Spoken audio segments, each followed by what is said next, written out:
Hoje a gente conta com a colaboração e o carinho do preparo do material da Fabiana e da Isabela, mais conhecidas como Fabi e Isa, membros do grupo e que foram eleitas, né, presidente e vice-presidente da Liga esse ano.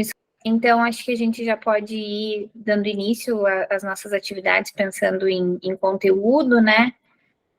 Vou passar a palavra para a Fábio e para a Isa, para a aula, e daí, na troca ali, entre as meninas e a nossa convidada de hoje, eu apresento a nossa convidada, que é a professora Elisiane. Tá, gente? Então, vamos lá. Obrigada, meninas. Boa noite, então. Obrigada, prof. Boa noite, gente. Então, já conhecemos a maioria, mas eu sou Isabela, acadêmica do 5º semestre de Fonoaudiologia, e trouxe junto com meus colegas de Liga, então, alguns casos clínicos relacionados ao envelhecimento, e a gente trouxe para vocês os destaques audiológicos que a gente encontrou na Liga no semestre passado, principalmente. Eu sou a Fabiana Cristina Toller, acadêmica do 5º semestre, e o nosso colega Murilo, ele não pode participar da chamada, mas ele ajudou na preparação da aula. Pode pular, prof. Tá, vocês vão me falando quando eu posso passar. Tá bem. Tá. Então, a gente vai começar falando o que é esse processo de envelhecimento da audição. Então, é uma diminuição gradual das funções auditivas. E o que isso causa, né? Então, causa um efeito adverso no estado funcional, na qualidade de vida, na função cognitiva e no bem-estar emocional, comportamental e social do indivíduo idoso. Pode pular. E quanto às características, então, do processo de envelhecimento auditivo.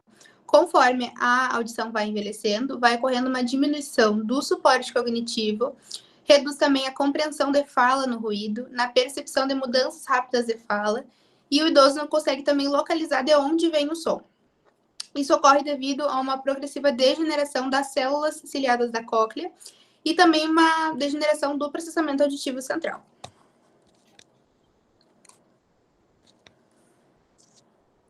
Então, um pouquinho das causas do envelhecimento auditivo. São várias causas que a gente tem para o envelhecimento auditivo. Entre elas, temos causas sensoriais, como que eu falei antes, a degeneração das células da cóclea. A gente tem causas genéticas, como, por exemplo, síndromes genéticas, como a síndrome de Wandenburg, síndrome de Usher e síndrome de Pendred, e alteração no gene GJB2, que é o gene da conexina 26. Causas ambientais, então, quanto tempo ficou exposto ao ruído, questões de ototoxicidade por medicamento, enfim. E causas que são do estilo de vida da pessoa, como hábitos deletérios, como o tabagismo.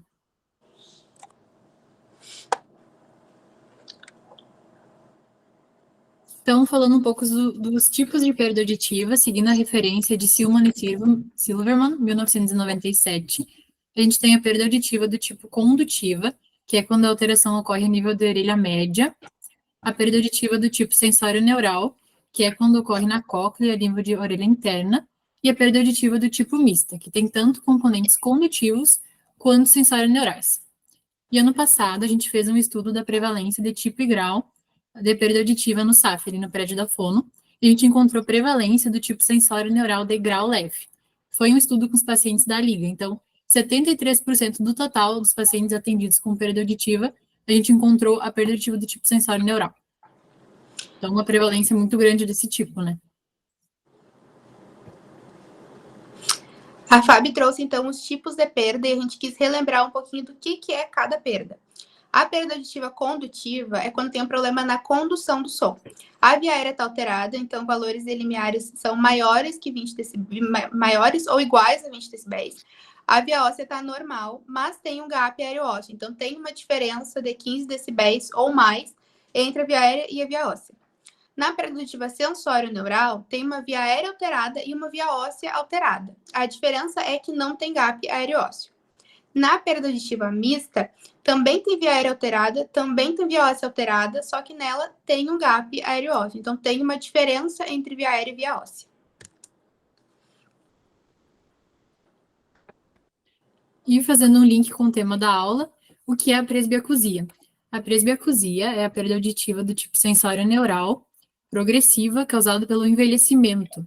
Então, ela tem configuração descendente e discriminação da fala comprometida. É importante a gente lembrar também que na presb, a perda auditiva, além de ela ser descendente, né, a perda é maior nas frequências agudas.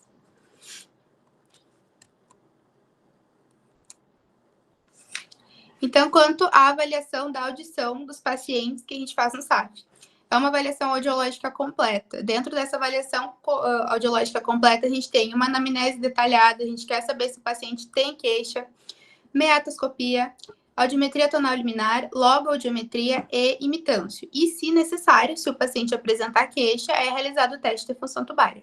É importante ressaltar que o teste de função tubária a gente realiza quando o paciente tem curva tipanométrica do tipo A.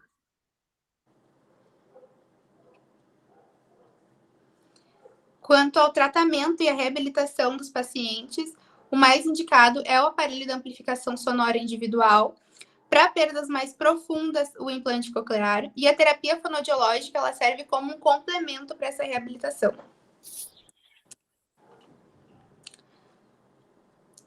A gente vai falar nos próximos casos sobre recrutamento. E aí a gente quis relembrar o que é o recrutamento e o decrutamento. O recrutamento, ele ocorre, então, quando vai fazer os reflexos contralaterais. O recrutamento é quando os diferenciais, eles são menores que 70 dB. Então, ali na foto dá para ver que a diferença entre 45, 35, 40, esses diferenciais são menores. Isso mostra um recrutamento. A principal sintomatologia do recrutamento é aquele paciente que tem desconforto a sons altos. Então, para finalizar essa introdução teórica, o que é o decrutamento? É quando um ou mais diferenciais estão maiores que 100 dB. A gente pode ver ali na diferença 105, 110, 110, 110 dB. Então, é quando esse diferencial é maior que 100. A sintomatologia é dificuldade de compreensão de fala. Isso seguindo a referência da OMS 2021.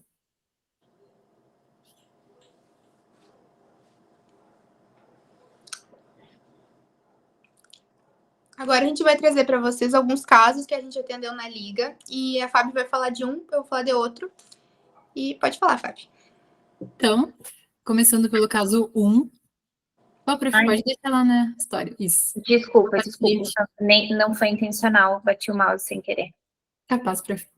Então, começando pelo caso 1, a paciente V, ela tem 49 anos de idade, então ela está entrando nesse processo de envelhecimento, né? A gente escolheu esse caso, porque é um caso muito curioso, comparando a história clínica com os resultados encontrados na áudio. Então, na história clínica, refere obstrução nasal, prurido nasal, espirros e coriza. Então, uma rinopatia, né? Hipoacusia de longa data, sem outras queixas otológicas associadas. Então, lendo essa história clínica, o que a gente espera encontrar na áudio, né? O que vocês acham?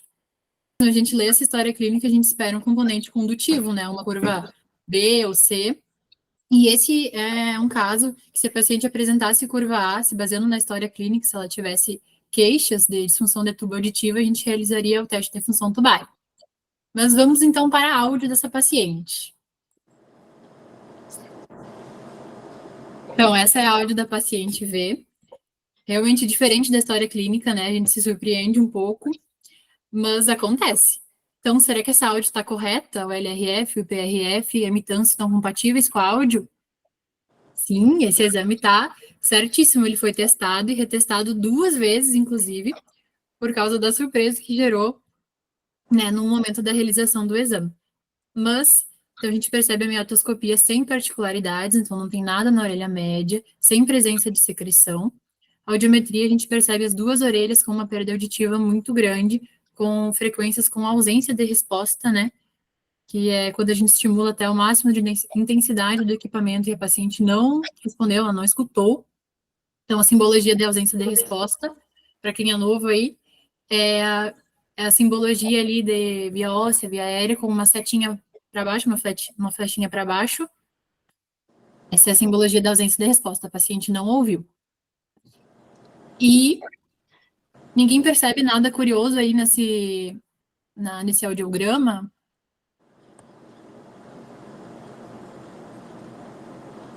O IPRF. Tá, então vamos por partes. Ali na frequência de 1000 Hz na orelha esquerda, não sei se dá para ver, mas tem a presença de um gap aéreo ósseo. Ali não foi realizado o mascaramento devido à semelhança entre as orelhas. Então, não tem uma orelha boa ajudando uma orelha ruim, né? Não sei se todo mundo concorda com isso, mas o LRF está compatível com a média TRI. A média TRI da orelha direita é 48, da orelha esquerda é 51. E, que nem a prof mostrou, o EPRF está bem rebaixado, né? Então, a gente percebe muita dificuldade de reconhecimento de fala.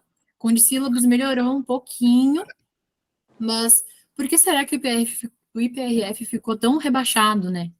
O IPRF está tão ruim, porque ela tem uma perda muito grande na região da banana da fala e ela tem ausência de resposta nos agudos, né? Então, realmente afeta muito a discriminação da fala. E fazendo um link com o tema da aula, que é envelhecimento e tal, né? Na presbiacusia, a gente encontra isso também. Uma perda auditiva muito grande em agudos, que é descendente, e um IPRF geralmente rebaixado. Então, pode pular, prof. Aí a gente marcou os destaques audiológicos, que a gente já estava conversando, o audiograma, o IPRF, e o laudo ficou como perda auditiva assimétrica do tipo sensório neural, degrau moderadamente severo na orelha direita e degrau severo na orelha esquerda, provavelmente incapaz de acompanhar uma conversa, em ambas as orelhas. E indo para a imitância acústica, a gente percebe duas curvas A, indicando mobilidade normal do sistema tímpano-ossicular. E foi por esse motivo que a gente laudou as duas orelhas como sensório neural, por causa da curva A. Tá? E nos reflexos acústicos, a gente percebe 2 recrutamentos e uma ausência de resposta na orelha direita, e na orelha esquerda, 1 recrutamento e 2 ausências de reflexo, né? Então, por que teve ausência de reflexo? Porque ela não tem limiar para desencadear o reflexo.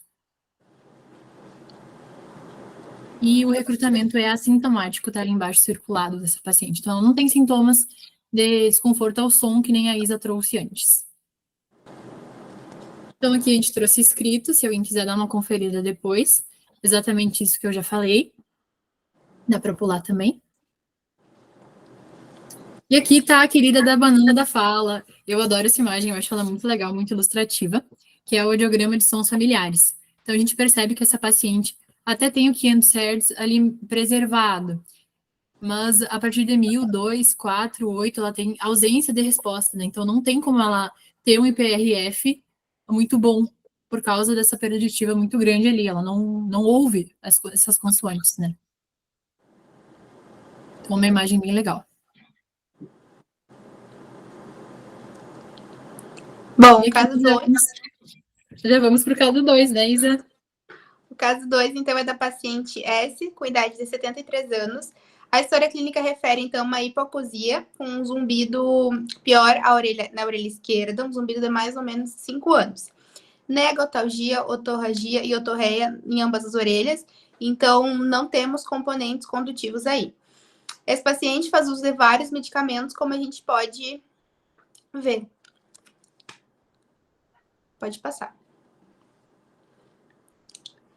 Então, se nega componentes condutivos, a gente pode esperar uma perda sensório-neural ou uma perda mista.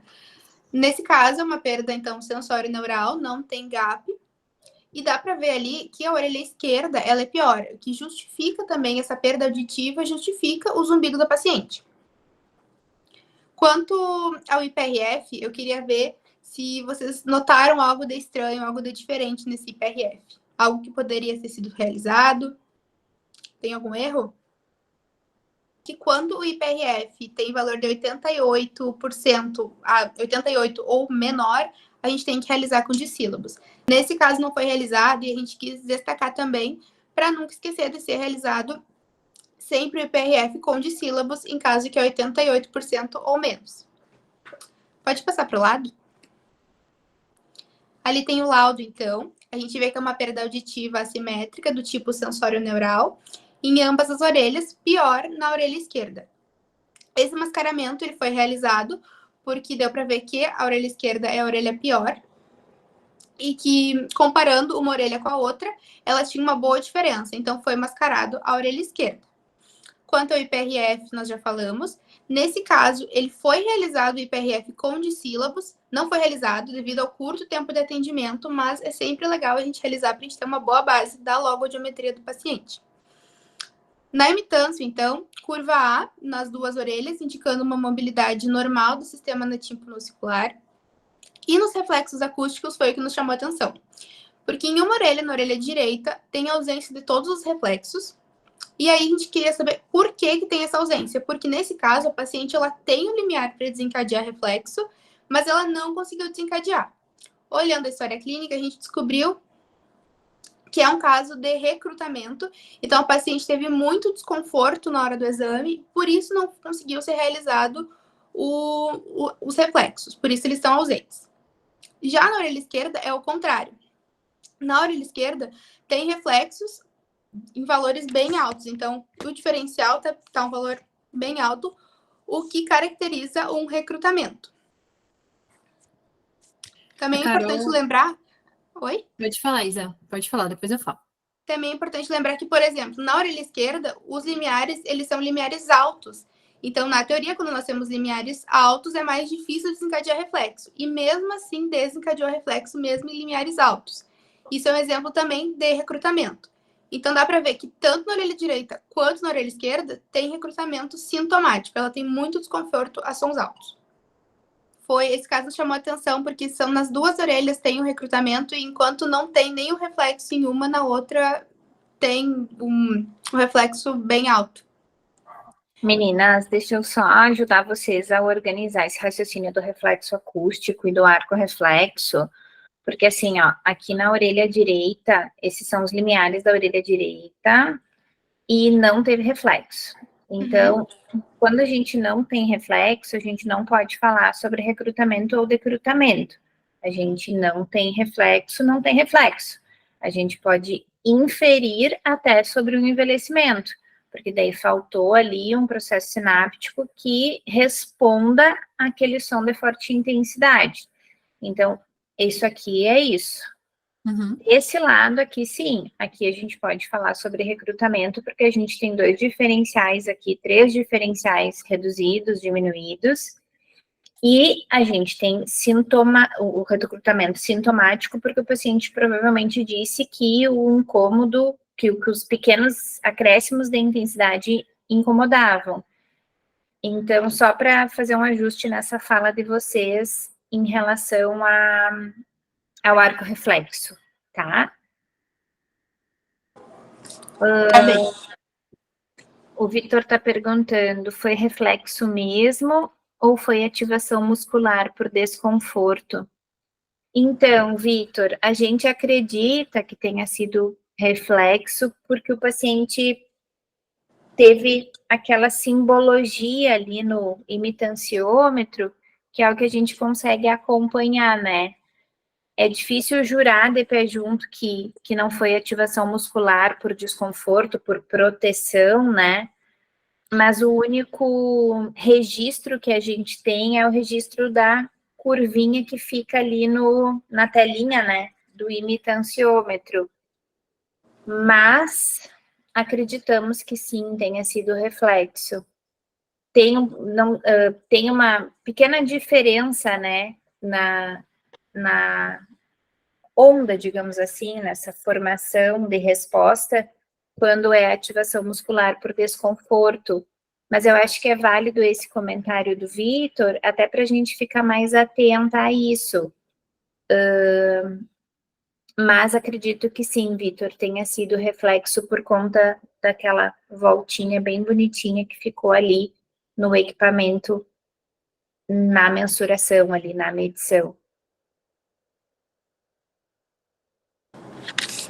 Aí no próximo slide, a gente sempre depois do caso, a gente justificou, a gente quis explicar então por que foi feito o mascaramento, o que tem que tomar cuidado no IPRF, Falamos sobre os reflexos ausentes e sobre os reflexos presentes. Pode passar. A gente queria saber se vocês têm alguma dúvida quanto à aula, algum comentário. Ou se quiser voltar em alguma áudio para a gente falar um pouco mais sobre, pode ser também. Gente, podem fazer comentários se vocês quiserem, podem abrir o microfone, abrir câmera, fiquem à vontade. Mas só para a gente se encaminhar para o fim desse primeiro momento, eu queria perguntar para vocês. Opa, peraí que eu passei aqui. Bom, deixa isso para o final. Ninguém ficou se questionando por que a gente está falando de presbiacusia e as meninas trouxeram um caso de 49 anos? Ninguém pensou sobre isso? É que aqui nessa anamnese talvez não tenha outras informações que nos permita entender o porquê desse audiograma, né? Porque assim, primeira coisa, a Duda tem toda a razão, a gente pensa em presbiacusia, a gente vai pensar no idoso, e não é exatamente assim, né? A nossa audição começa a envelhecer antes, exatamente isso. Eu acredito que esses achados audiológicos, eles não estão relacionados totalmente só com a questão da idade. É praticamente impossível isso. Deve ter alguma outra coisa associada a essa história clínica que não está aqui. Mas quando as meninas me apresentaram, eu achei que as escolhas, né, dos casos, eu achei que seria super prudente, até porque a gente ouve uma história clínica e se prepara para fazer um exame, né? Tanto que aqui vieram alguns palpites de componente condutivo. E daí, quando a gente começa a fazer, a gente percebe uma realidade completamente diferente daquilo que a gente se preparou, que é daí que vem o gostoso da audiologia, né? Que a gente tem aquela surpresa ali na hora do, opa, deixa eu me reorganizar aqui para fazer esse exame e para que dê tudo certo. Porque é um índice percentual muito baixo, que mostra uma grande dificuldade de uma paciente muito jovem, numa idade ativa. Então, quando a gente conecta isso ao processo de reabilitação, né, a gente precisaria muito que essa paciente pudesse ter acesso à reabilitação auditiva para ontem, né, mas a gente sabe que pelo SUS essa não é a realidade, porque ela tem de audição aqui nessa região o que é amplificável, né, e aqui já não mais. Então, esse agudo aqui, onde tem a perda já com ausência de resposta, a gente não consegue ter uma área de trabalho para amplificação sonora. E tem um outro fator que conta aqui, que é a questão do recrutamento. Eu não lembro se o dela é o recrutamento sintomático. Ah, não, o dela é o assintomático. Então, aqui a gente não precisaria se preocupar, porque se fosse um recrutamento com desconforto, é aquela situação, né? Eu preciso amplificar o som, mas eu não consigo amplificar o som. Mas não é o caso aqui. Eu acho que aqui os destaques que as meninas trouxeram, eles são super interessantes, porque os achados são completamente diferentes daquilo que a gente pensou que encontraria. O IPRF tão baixo assim, é sempre importante pensar num diagnóstico diferencial, num complemento, né, desse diagnóstico. Aqui o potencial do tronco encefálico, ele não nos ajudaria, porque o potencial do tronco encefálico, ele tem respostas de 2 a 4 mil hertz, e daí eu já não tenho mais limiar para desencadear as 3 ondas. Se tiver, vai ter só a onda 5, então não nos ajuda no diagnóstico diferencial, aqui realmente o médico teria que pedir exame de imagem, mas pensando em evoluir, né, além desse básico super bem feito pelas meninas, é interessante que a gente sempre pense nesses segmentos, né, não para por aqui, essa paciente precisa de um complemento de diagnóstico, de um diagnóstico diferencial, porque por mais que ela não tenha respostas aqui, esse PRF está muito rebaixado, e o segmento para reabilitação, né? Então, acho que desse caso era isso que eu queria comentar com você. Eu só quero agradecer a oportunidade e as contribuições. Agradeço a oportunidade também. Qualquer dúvida, vocês podem entrar em contato com a gente. Gente, enquanto a professora Elisiane tenta entrar novamente, eu quero agradecer imensamente Fábio e Isa, e também ao Murilo, que também participou da preparação do material, por se organizarem, por estudarem, pela dedicação, pela escolha dos casos. Momentos assim fazem eu relembrar que esse é um dos sentidos do projeto, que vocês aprendam um com os outros, tanto quanto vocês aprendem com os pacientes. Obrigada, Isa, obrigada, Fábio. Foi muito bom pensar isso com vocês, e que esse desejo de vocês possa ser estendido a outros colegas, né, e que vocês também possam motivar outros membros da Liga a fazer essas construções desses momentos conosco, nessas nossas reuniões do projeto. Tá? Obrigada, Fábio, obrigada, Isa. Visite a Escute Bem em Santa Maria, Avenida Presidente Vargas 2029, bairro Nossa Senhora de Fátima. Chame no WhatsApp 51998556619.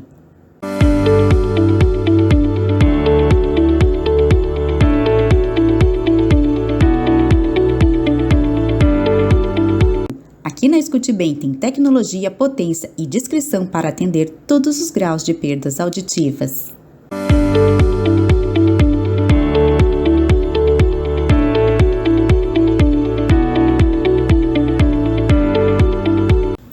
Os ambientes auditivos ruído e conversa no ruído foram ampliados para mais níveis de tecnologia e ambientes de conversa específicos. São encontrados somente nos níveis de tecnologia Advance e Premium. Essas alterações geram uma diferenciação mais clara ao reservar o processamento para ambientes de conversa mais complexos e níveis de tecnologia mais altos.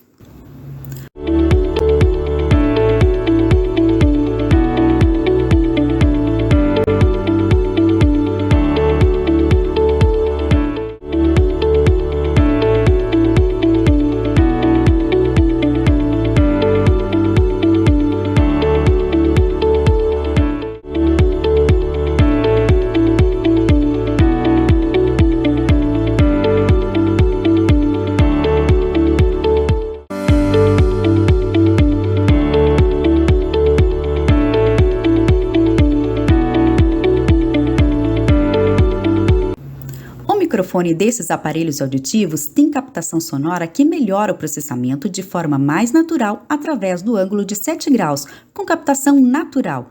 O desempenho sonoro do Integro S tem processamento do som através do Hiperfocus com efeito Pina e o programa manual de conversas no carro, que vem com o 8º ambiente para equilibrar o som em situações mais ruidosas.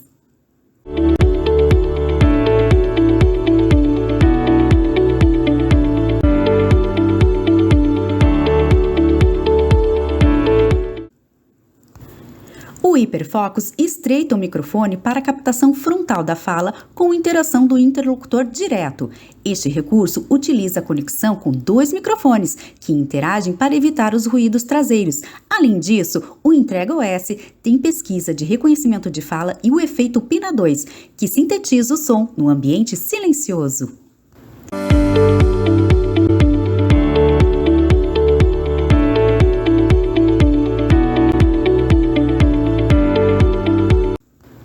Novos recursos: Hiperfocus, Autofocus 360, redutor dinâmico de ruído e redutores de ruído, ênfase de fala, incremento de fala suave, efeito Pina 2, conversa 360 graus no carro.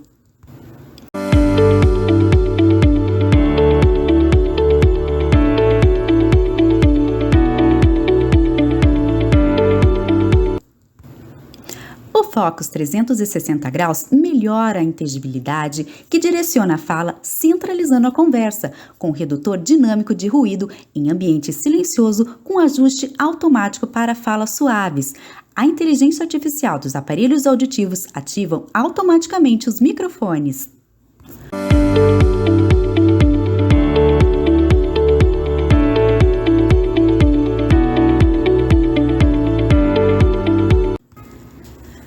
Linha Vivante tem um desempenho sonoro com um novo programa manual Conversa no Carro 360 graus. Um programa com ambiente para carro que foca na fala do interlocutor, retirando toda a reverberação dentro do automóvel, com um algoritmo acústico específico. Foca automaticamente na fala, independente de onde os passageiros estejam sentados.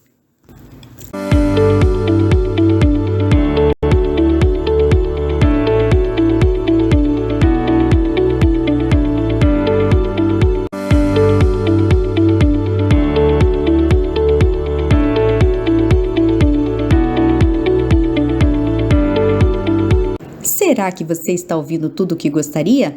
Procure uma de nossas lojas e teste em casa um de nossos aparelhos auditivos da marca Unitron. Escute bem, a liberdade de ouvir o mundo ao seu redor. A Escute Bem é revenda exclusiva da marca Unitron no Rio Grande do Sul, com aparelhos confortáveis e imperceptíveis, com conectividade sem fio, design premiado, maior definição de fala e são recarregáveis.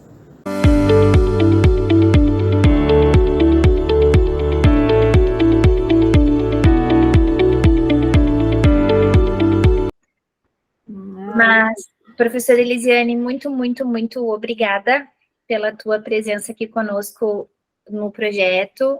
Aqui estão os alunos que fazem parte da Liga de Audiologia, aqui da UFSM, e do Grupo de Eletrofisiologia da Audição e Avaliação Comportamental, que é o GEAC, que são os 2 projetos que eu estou à frente aqui na instituição.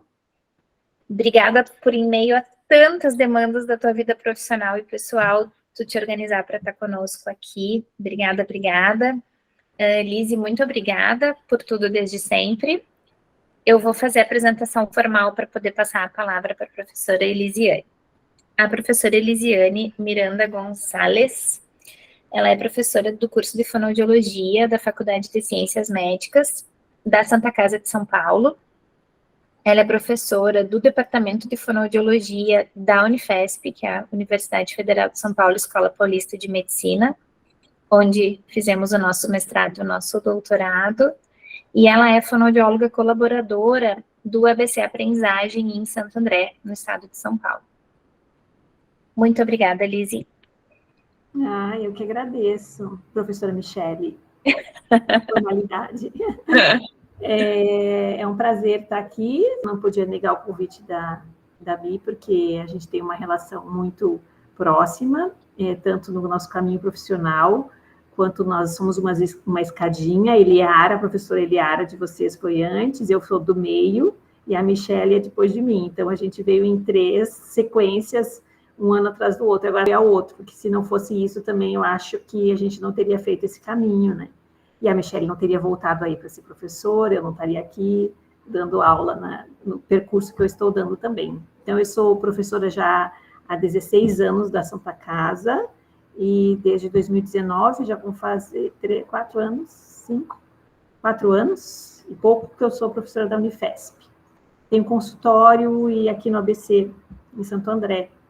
E eu trabalho com prática de prótese auditiva, da reabilitação, que é a área que eu mais gosto, mas de tudo de diagnóstico. Não eletrofisiologia, não, e nem otoneuro, que não é a minha praia, por enquanto. Eu tentei aprender recentemente, mas não deu, não rolou ainda, né? Mas a gente sempre quer aprender cada vez mais. E ser fonoaudiólogos e não audiologistas, né? Então, a gente vai aprendendo, assim. E aí é um prazer falar, principalmente em relação ao envelhecimento, aí que já é o assunto que a gente vai falar rapidinho, e carinhas novas, né, e espero que poder contribuir de alguma forma. Então, posso compartilhar, e aqui Pode sim, por favor. Mas então, tive o desafio aqui eu falei sobre alguns temas com a Michele, e ela, eu gostei dessa, ela acabou juntando um pouco de tudo para querer que eu falasse. Esse desafio de falar em 30 minutos ou em 20 que eu tenho? 30 minutos ainda esse desafio. Então, eu vou falar sobre alguns aspectos do envelhecimento, né, da avaliação tanto das demandas auditivas como não auditivas, né, e o quanto isso é complexo, esse processo de envelhecimento, e quanto mais complexo é esse processo, mais complexo é a nossa necessidade de compreender todos os aspectos que influenciam nesse processo de envelhecimento, principalmente relacionado às questões da perda auditiva, né, e o quanto isso impacta na qualidade de vida dos idosos, né? Então, a gente vai falar um pouquinho sobre todas essas frentes aí de atuação. E acho que é um slide meio que padrão em todas as aulas que a gente fala sobre perda auditiva relacionada ao envelhecimento, sobre a prevalência, né,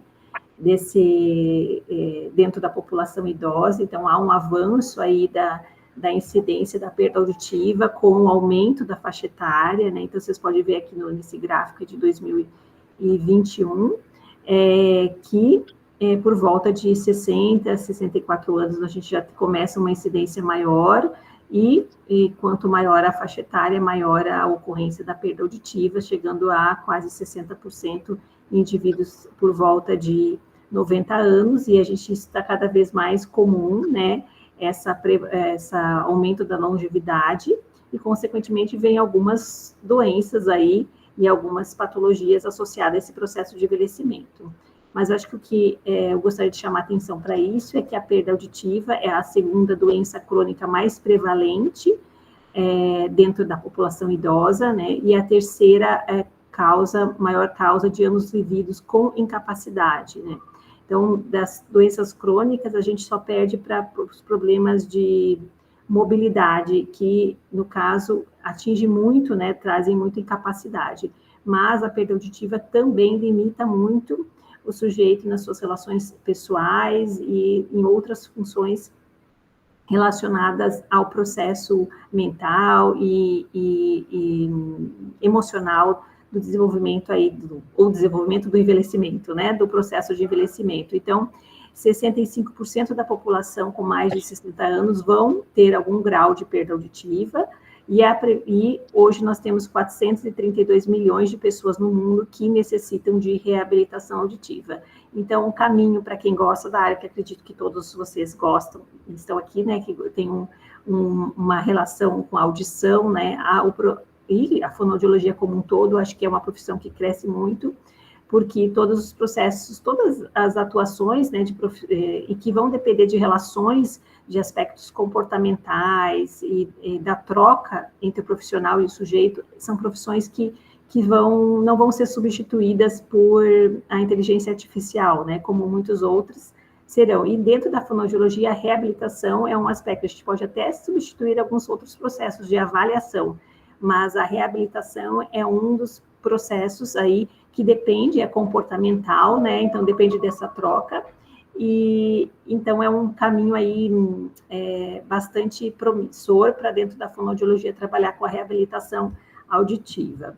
E como a gente vai falar de avaliação desses aspectos que são inerentes ao processo de envelhecimento, eu gosto sempre de colocar essa frase que para escolher a medida correta em que a gente vai usar, é necessário saber o que a gente quer medir, né? Porque vocês vão ver que eu posso aqui discorrer de vários testes auditivos ou vários outros testes não auditivos, e posso também discorrer de uma lista de protocolos, de questionários, de exames, que podem ser usados e que têm evidências científicas na avaliação, principalmente no diagnóstico e na avaliação do candidato à reabilitação auditiva. No entanto, para a gente poder saber qual medida eu usar, eu preciso saber o que eu quero medir, né? Então, nós vamos pincelar de tudo um pouco, mas fica aquela coisa de ser muito longe da realidade, a gente usar todos os protocolos existentes, né? Então, eu gosto sempre de pensar que a gente precisa ter conhecimento sobre tudo que envolve nesse processo de avaliação do envelhecimento e saber exatamente em que momento a gente pode utilizar esses instrumentos, dependendo da demanda de cada idoso, né? Depende da demanda da sua atuação ou do aspecto mais importante do processo de reabilitação desse sujeito, tá? E para tentar compreender um pouquinho sobre esse processo como um todo de atuação fonoaudiológica dentro da população idosa, eu acho que a CIF, que é a Classificação Internacional de Funcionalidade, nos traz bastante indícios e caminhos aí de como seguir nesse processo avaliativo e de reabilitação. Porque a gente tem o CID, né, que na verdade fica primeiro, apenas nessa primeira parte, que é compreender a estrutura e a função do corpo, né, que é a classificação da doença, que a gente muito utiliza e utilizou, né, mas hoje, para compreender como um todo, como essa doença impacta na vida desse sujeito, a gente tem que compreender o quanto ela impacta na funcionalidade desse indivíduo, qualquer tipo de doença, né. E no caso da perda auditiva, a gente tem aí a estrutura, uma alteração, aí vamos pensar na presbiacusia, que seria uma alteração a nível inicialmente coclear, né? Então, a gente tem uma falta de audibilidade, isso seria uma função alterada do corpo, e com isso a gente gera uma limitação de atividades comunicativas, né? Então, esse sujeito vai deixar de se comunicar, ouvir uma fala, de estar atento a sons do ambiente, então ele começa a ter limitações em atividades do dia a dia, né, devido a essa alteração da função auditiva. E, consequentemente, isso vai repercutir em restrições de participação social. Então, eu deixo de ouvir, eu tenho um problema de audibilidade, a fala não é tão clara, eu daí, consequentemente, deixo de frequentar tal ambiente onde o meu processo comunicativo é mais evidente, né? Então, eu acabo restringindo várias das minhas atividades de participação social. E a classificação internacional da funcionalidade antiga, né? Ela tinha essas 3 visões, já era antiga em 1980, e nos anos 2000 elas reestruturaram isso e colocaram 2 fatores bastante importantes, que são os fatores ambientais e pessoais. Então, o indivíduo, a doença a limitação de atividade, a restrição de participação não está só inerente ao problema auditivo, mas sim ao contexto que esse indivíduo está inserido, as necessidades ambientais e as alterações, aí as necessidades pessoais. E aí vão ter as outras comorbidades do envelhecimento que vão estar aqui junto dentro dessa impactando na funcionalidade desse idoso. E aí, se a gente pensar em nossa atuação em relação a esses processos, né, da funcionalidade, então a gente pensa que a gente tem uma atuação no diagnóstico aí para dizer qual é a função, né, ou qual é a estrutura que está alterada na perda auditiva. A gente tem aqui, para restaurar as limitações de atividade, a gente tem o processo de reabilitação por prótese auditiva, por reabilitação aí nós temos treinamentos, implante coclear e outras formas de reabilitar a audição, e para a atuação fonoaudiológica na limitação de participação, aí nós temos que trabalhar com a acessibilidade desse sujeito. Então, é um processo bastante complexo que tem todas essas etapas que vão também aqui, dentro desse processo, tendo os fatores ambientais e pessoais interferindo tanto no diagnóstico, na reabilitação e na acessibilidade desse sujeito após a reabilitação. E aí vamos iniciar falando sobre os aspectos auditivos dentro da avaliação deste idoso. Então, a gente tem aqui várias carinhas aqui com um ponto de interrogação que a gente pudesse classificar o sujeito pelo audiograma, né?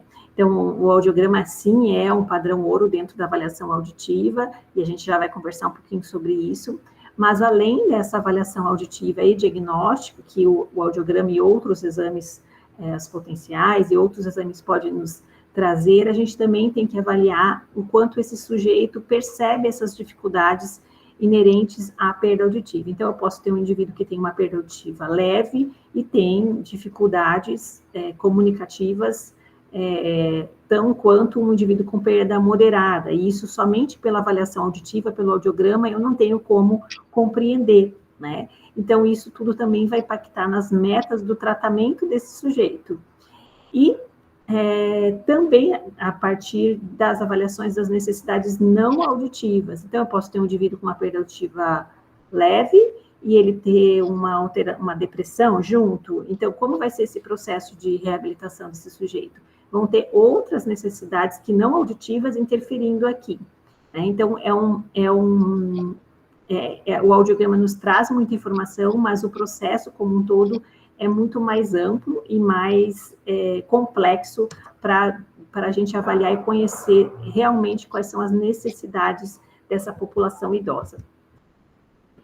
E dentro dos aspectos audiológicos, né, a gente tem o diagnóstico,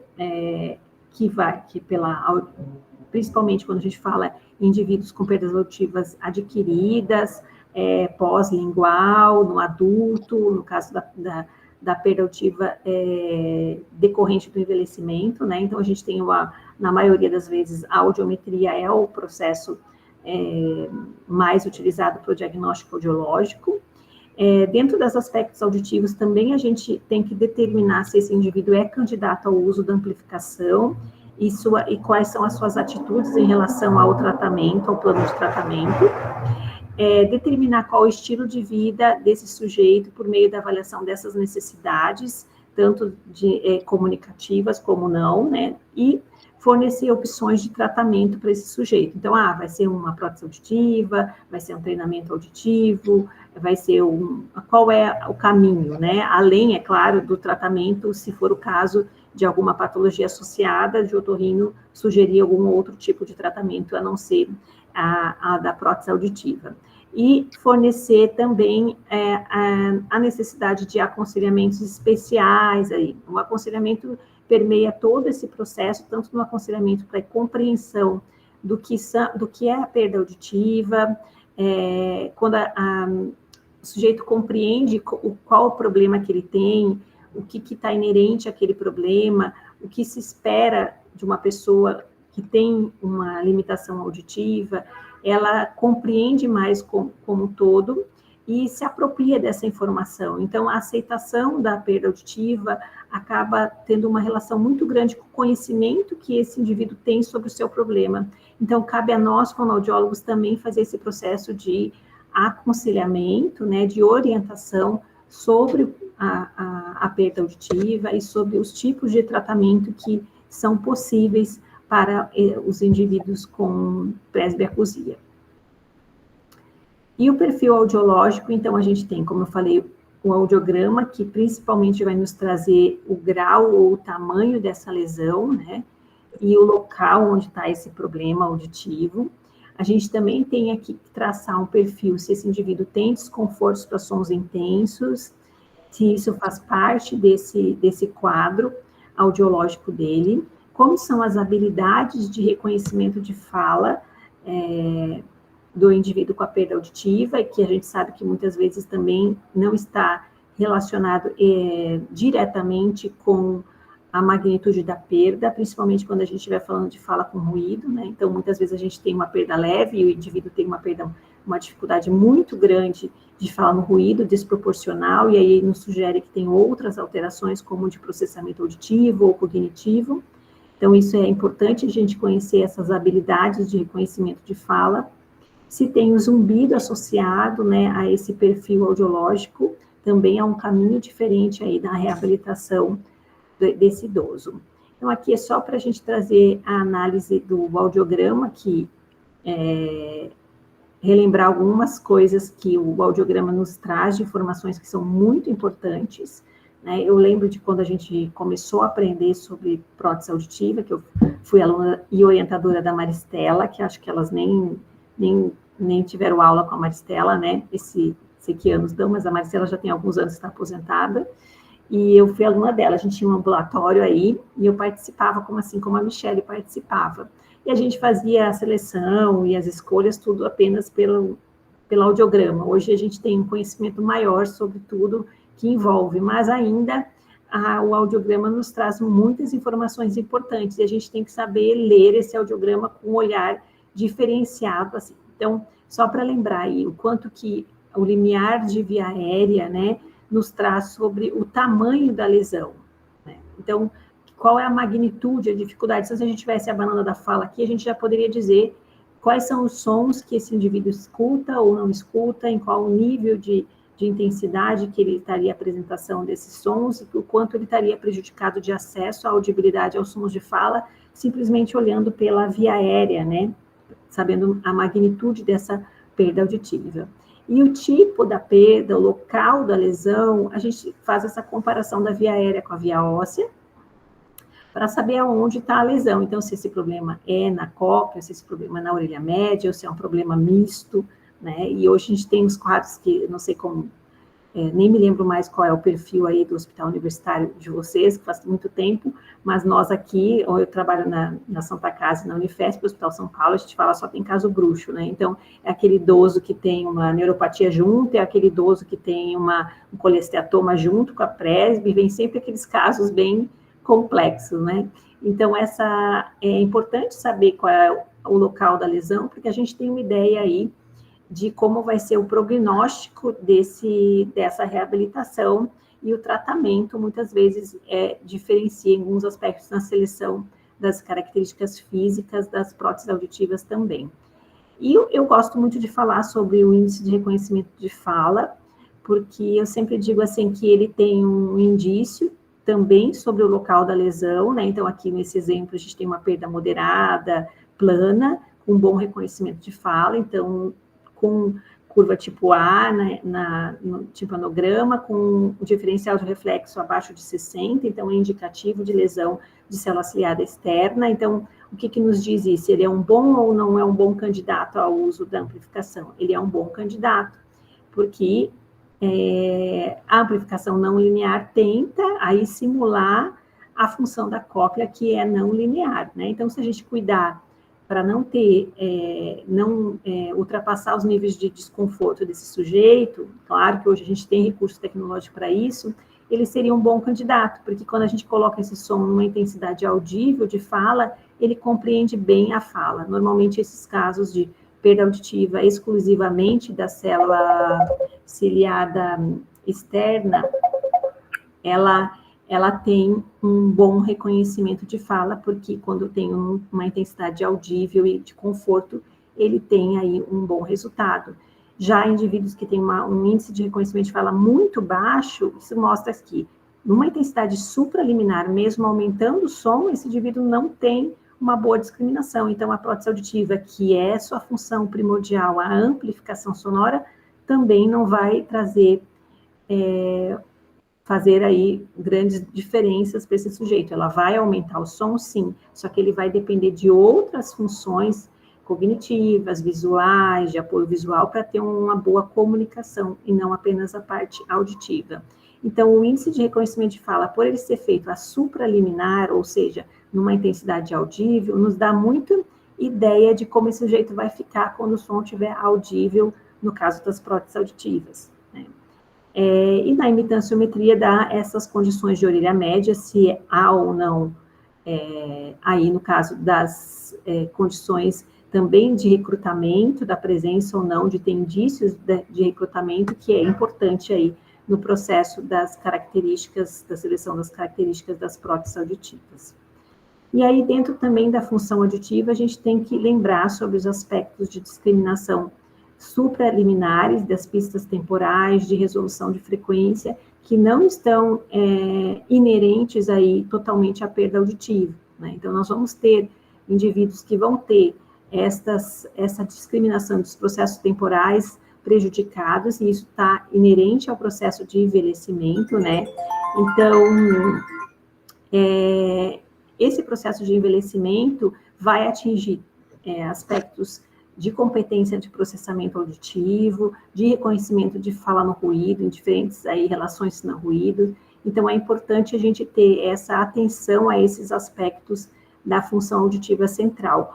Principalmente, eu sempre falo assim, eu dou aula em cursos de aprimoramento de prótese, e uma das aulas que eu dou é de avaliação de treinamento auditivo para usuário de aparelho auditivo, de avaliação da função auditiva central em indivíduos com perda auditiva, né?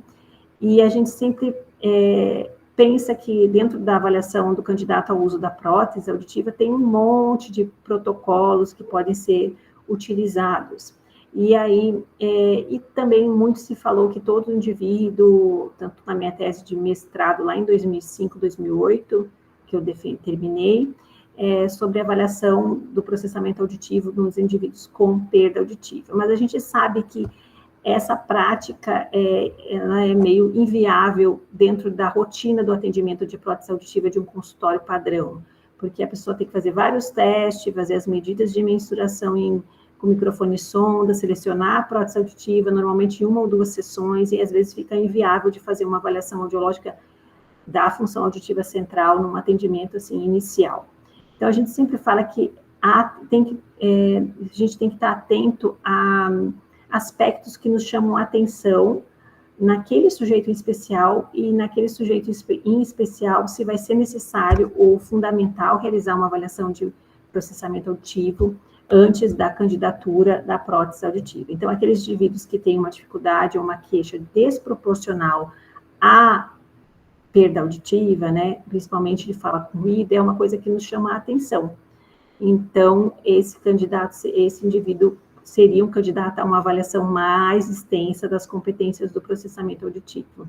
Agora, indivíduos que têm as dificuldades de fala no ruído ou figura fundo associada, assim, inerente à perda, ao grau da perda, a gente nunca sabe dizer se é devido à alteração periférica ou tem mesmo um comprometimento central aí. Mas são aspectos importantes da função auditiva a ser considerado na avaliação do idoso aqui. E dentro dos aspectos das necessidades não auditivas, a gente tem que definir alguns aspectos que podem interferir tanto no diagnóstico, quanto na reabilitação, quanto no prognóstico dos tratamentos que nós oferecemos a essa população. A gente divide mais ou menos em 2 aspectos não auditivos, que são fatores pessoais e fatores ambientais, que eu citei para vocês lá quando apresentei a classificação da CIF, né, que estão inerentes aí a esse processo. Dentro dos aspectos não auditivos de origem pessoal, a gente tem muitos aspectos que podem comprometer aí a saúde e a funcionalidade desse idoso com perda auditiva, né? Então, como é a saúde geral desse idoso, como é a visão dele, se essa visão é corrigida com o uso de lentes ou não, como é a função cognitiva desse idoso, se ele já está num processo cognitivo demencial ou não, como é a coordenação motora, se há aspectos da sintomas depressivos presentes nesse idoso, que hoje é bastante comum na população idosa, qual é a motivação para esse indivíduo ao processo de tratamento, né? Muitas vezes a motivação não é dele, é da família, e isso interfere aí no resultado do tratamento. E aspectos também de personalidade, que é um aspecto, eu tinha uns 2, 3 slides de personalidade, mas eu acabei tirando, que é uma coisa que eu gosto de falar, porque às vezes a gente pega aquele idoso que é inflexível, mas não são todos os idosos que são assim, ou que não aceita a perda auditiva, não aceita o uso, ou são aqueles idosos que reclamam de tudo, e outros idosos que são mais motivados à reabilitação, e a gente não pode deixar de falar que existe sim a personalidade do sujeito, e isso acompanha ele até o envelhecimento, né? A gente sempre fala assim, quem é rabugento vai ficar mais rabugento ainda quando ficar mais velho, né? Então, a personalidade vai se moldando, né, e destacando ainda mais os seus aspectos, interferindo nesse processo. Tem até artigos da Big Five, né, dos 5 tipos de personalidades, interferindo na procura do tratamento, no caso da perda auditiva, como cada personalidade vai em busca ou não, e como ele reage à reabilitação. Então, é um aspecto bastante bacana, principalmente quando a gente pensa que a gente tem que ter assertividade na fala, na comunicação com o nosso paciente, e muitas vezes essa assertividade tem a ver com a personalidade. Então, se eu souber como eu falo com determinado sujeito que reagem a tal fala, então, assim, eu posso ser mais assertiva na minha comunicação e na aderência ao tratamento, se eu souber como falar com cada diferente personalidade. Aí a gente vai ter que ter uma ajuda dos colegas da psicologia comportamental aí para nos ajudar a ser mais efetivas aí nessa conhecimento sobre isso, que ainda é bastante novo, mas é interessante e é um dos aspectos não auditivos que pode interferir no processo de reabilitação. Ó, o meu cachorro está aqui me trazendo uma bolinha que quer que eu jogue para ele, tá? Vou jogar, mas daqui a pouco ele late de novo aqui. Sem problemas. E para compreender, assim, todos esses múltiplos fatores que interferem na saúde do idoso, né? Então, a gente tem aqui humor, sistema sensorial, que é a parte que nos fala aqui da audição, né? A capacidade de autocuidado, uso de medicamento, a parte de alimentação, a inserção social, marcha, equilíbrio, dificuldades financeiras, comorbidades, tudo isso interfere aí nesses aspectos da saúde do idoso. E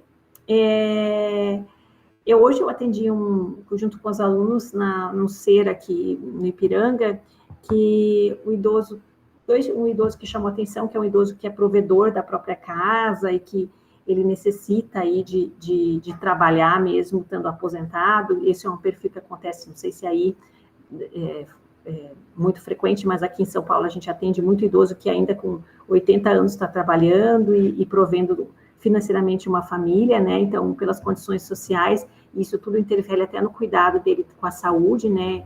E em relação se é viável ou não, muitas vezes o tratamento, que esse indivíduo a gente convidou ele para fazer uma reabilitação, treinamento auditivo cognitivo, ele já usa aparelho. Ele ficou interessado, mas não tinha disponibilidade do tempo para ir por causa disso. Então, até esse cuidado interfere em outras coisas nessa participação econômica social, né? Então, para tentar compreender um pouco mais. E um dos indivíduos também que a gente ofereceu, que a gente está iniciando um grupo de trabalho lá sobre isso, hoje ela estava com uma filha que tinha depressão, que estava em crise, não podia deixar a filha em casa com 40 anos. Então, assim, esse contexto familiar, ambiental, interfere aí diretamente no processo de reabilitação. A gente fez os encaminhamentos, os aconselhamentos que poderíamos dentro desse contexto, mas isso tudo faz parte do nosso processo compreender, para poder ser mais efetivo esse tratamento. E aí eu coloquei aqui em destaque a parte sensorial e da cognição, né?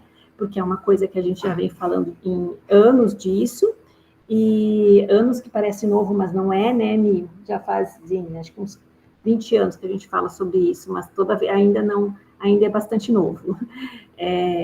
E muito interessante, ainda tem muita evidência ainda para surgir, apesar de muitas evidências já bem estáveis aí dentro dessa relação da audição e da cognição.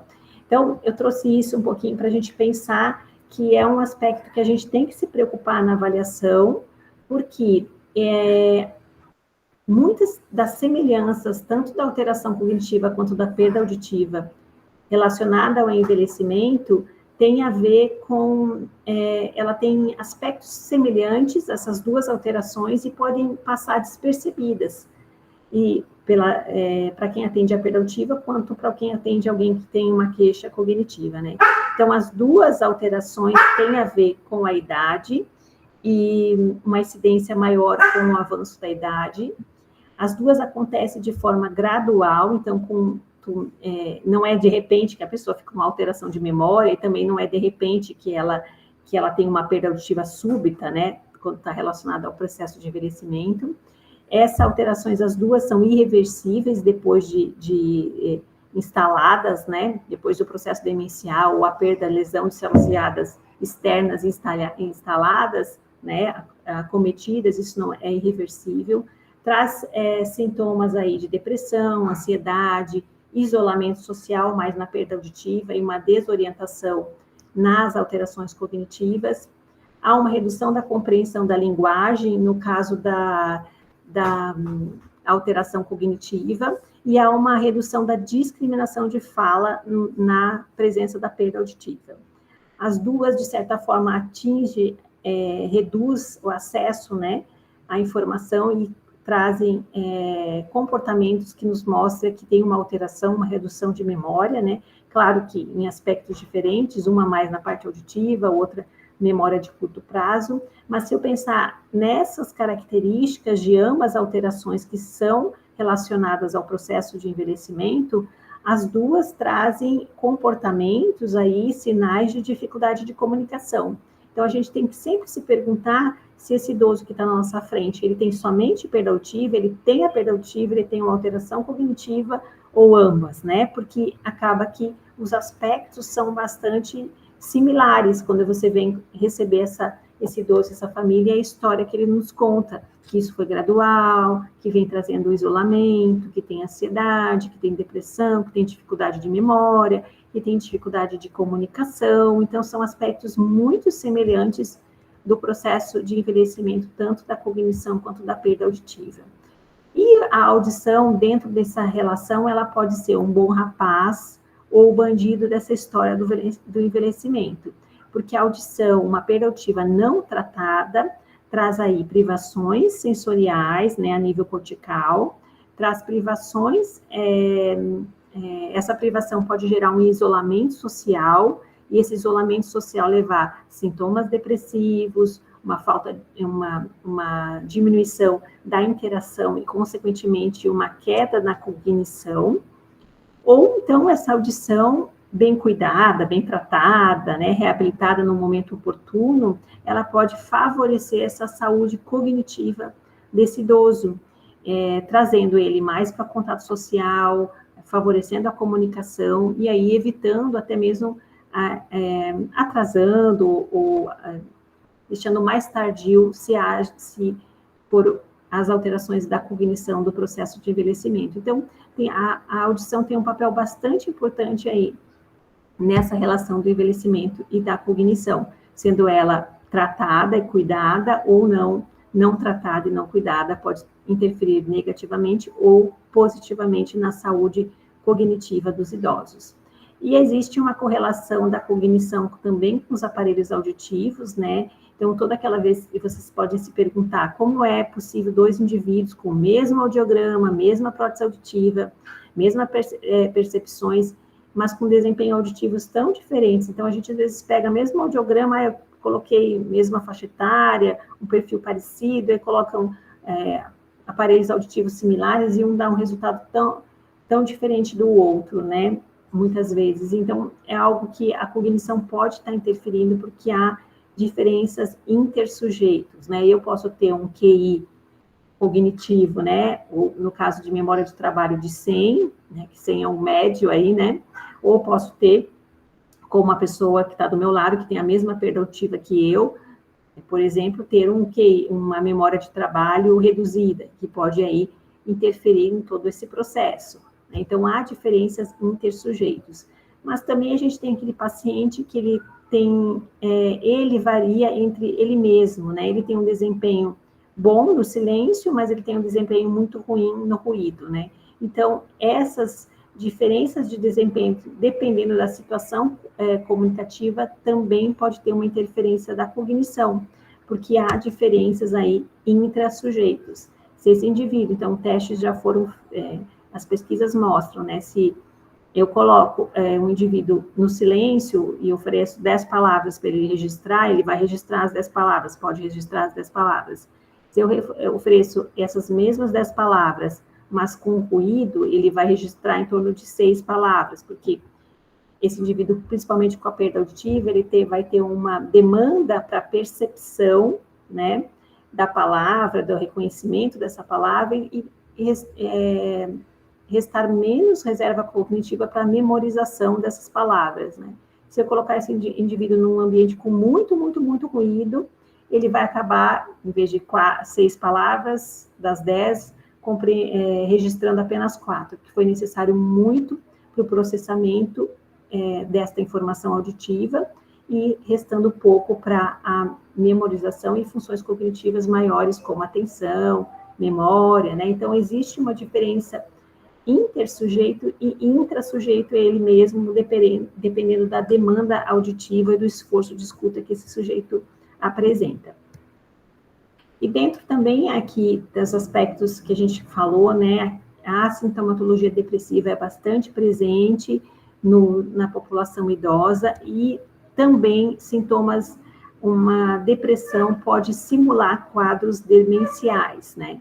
Então, não sei se vocês conhecem alguém que tem depressão, ou já tiveram, o indivíduo que está com sintomas depressivos, a memória dele não está bem, né, funcionante, o processo de atenção também é prejudicado, né? Então, se a gente tiver, às vezes, um idoso com sintomas depressivos, ele vai parecer um quadro de alteração de cognição, e muitas vezes são esses sintomas depressivos que estão fazendo as funções cognitivas estar rebaixadas relacionada a esse processo da sintomatologia. E aí o tratamento vai mudar e o diagnóstico diferencial também é importante, né? Então, sempre quando a gente tem uma alteração da cognição, uma falha numa triagem cognitiva, é importante a gente fazer um rastreio da sintomatologia depressiva para excluir este viés, né, no aspecto da cognição. A escolaridade também é um fator bastante importante, já é mostrado e evidências em que a escolaridade, quanto menor a escolaridade, pior o desempenho de fala no ruído, né? E isso pode estar interferindo, então, às vezes, no nosso processo de reabilitação. E as condições socioeconômicas desse sujeito, como eu acabei de citar um exemplo de hoje, de um atendimento, que isso pode, é importante a gente compreender para poder traçar metas realistas e alternativas de tratamento conforme a necessidade e as condições socioeconômicas desse paciente. E aqui é só para mostrar um artigo que a gente fez uma pesquisa que mostra aí que o reconhecimento de fala no ruído tem aí interações tanto na performance cognitiva, quem tem um nível cognitivo preservado aí dentro desse processo de envelhecimento, ele vai ter um melhor desempenho de fala no ruído, e sintomas depressivos também interferem nesse reconhecimento de fala, assim como o nível educacional. Então, quando a gente pega uma avaliação prejudicada de fala de ruído no idoso, a gente tem que pensar que pode ter outros fatores aí inerentes impactando nesse desempenho de fala no ruído, que é a queixa principal aí, principalmente no processo de reabilitação. Visite a Escute Bem em Santa Maria, Avenida Presidente Vargas, 2029, bairro Nossa Senhora de Fátima. Chame no WhatsApp 5199-855-6619.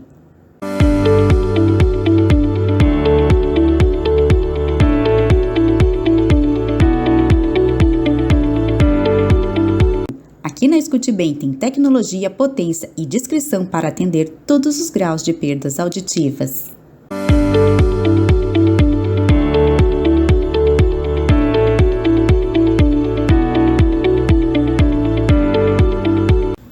Os ambientes auditivos ruído e conversa no ruído foram ampliados para mais níveis de tecnologia e ambientes de conversa específicos. São encontrados somente nos níveis de tecnologia Advance e Premium. Essas alterações geram uma diferenciação mais clara ao reservar o processamento para ambientes de conversa mais complexos e níveis de tecnologia mais altos.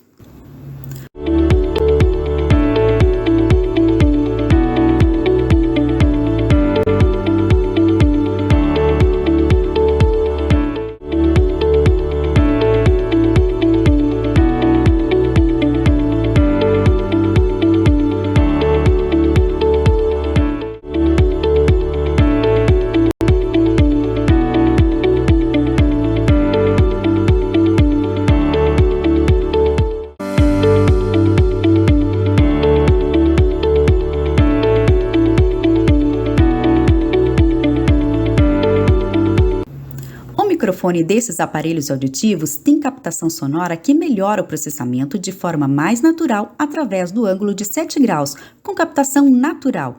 O desempenho sonoro do Integro S tem processamento do som através do Hiperfocus com o efeito Pina e o programa manual de conversas no carro, que vem com o 8º ambiente para equilibrar o som em situações mais ruidosas.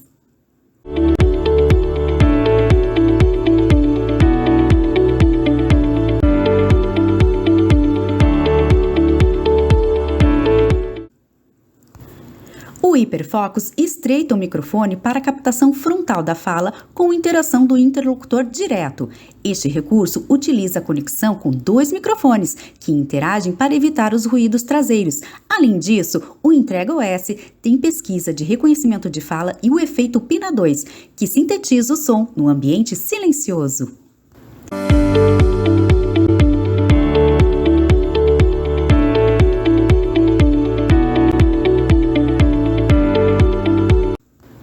Novos recursos: Hiperfocus, Autofocus 360, redutor dinâmico de ruído e redutores de ruído, ênfase de fala, incremento de fala suave, efeito Pina 2, Conversa 360 graus no carro.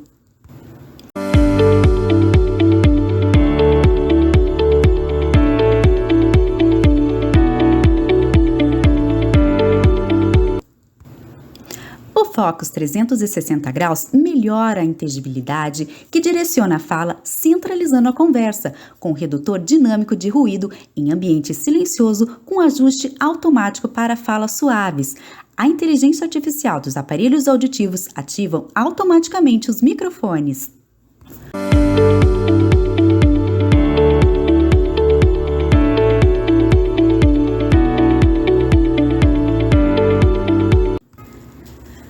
Linha Vivante tem um desempenho sonoro com um novo programa manual Conversa no Carro 360 graus.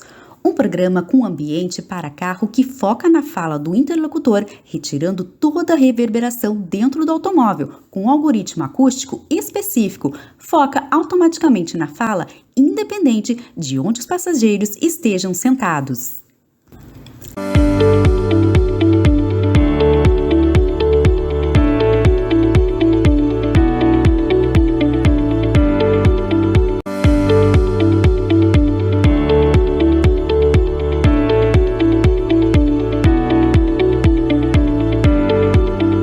Será que você está ouvindo tudo o que gostaria? Procure uma de nossas lojas e teste em casa um de nossos aparelhos auditivos da marca Unitron. Escute bem, a liberdade de ouvir o mundo ao seu redor. A Escute Bem é revenda exclusiva da marca Unitron no Rio Grande do Sul, com aparelhos confortáveis e imperceptíveis, com conectividade sem fio, design premiado, maior definição de fala e são recarregáveis.